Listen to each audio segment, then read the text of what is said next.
جدول الامتحانات نزل رسميا والوقت بيجري. السؤال هنا، هل هتستغله بذكاء ولا هتسيبه يضيع؟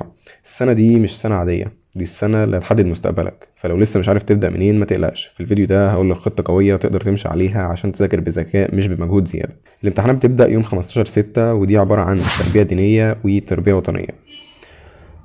ويوم التلات 17/6 هيكون اللغة الأجنبية التانية، اللي هو سواء أنت ألماني أو فرنساوي أو هكذا. الحاجتين أو التلات حاجات دول، تربية سواء تربية وطنية أو تربية دينية أو اللغة الأجنبية التانية، حاجات ما بتضافش للمجموعة. الأساسي في الامتحانات هتبدأ من يوم 22/6 باللغة العربية.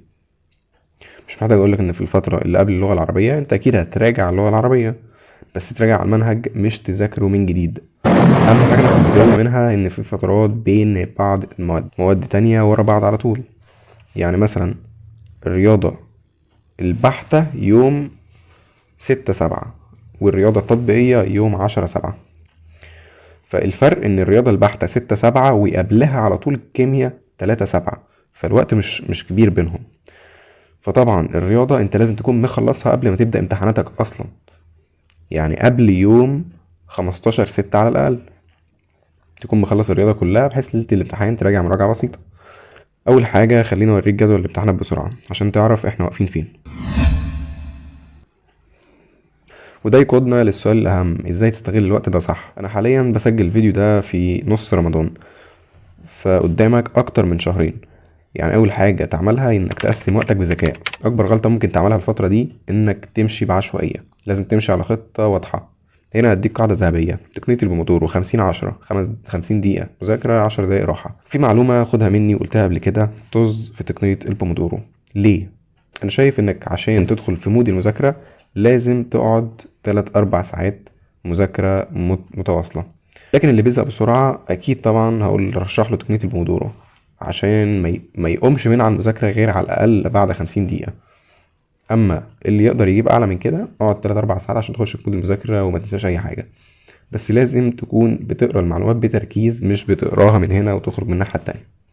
تاني حاجة انك تذاكر بالورقة والقلم. في دراسات بتقول انك لما تكتب بإيدك المعلومة بتثبت في دماغك أكتر بكتير من انك تقراها بس. فبدل ما تقعد تقرا الكتاب وكأنك بتتفرج على فيلم، لا، امسك ورقة وقلم واكتب أهم النقاط وحاول تلخص الدروس بطريقتك. اعمل سكيمة أو اعمل نفسك بريف او خطة او خريطة ذهنية، بحيث تلم فيها المنهج بسهولة. تلم معلومات كبيرة من المنهج زي باب مثلا او المنهج كله تحطه في خريطة ذهنية عادي تقدر تعملها، بس انصحك باب تحطه في خريطة ذهنية. تالت حاجة انك تبدأ بالمواد التقيلة الاول. المواد مش كلها زي بعضها، يعني لو عندك العربي والفيزياء اكيد الفيزياء هتقول انها محتاجة وقت وتركيز اكتر، عشان كده دايما خليك ذكي في ترتيب مذاكرتك.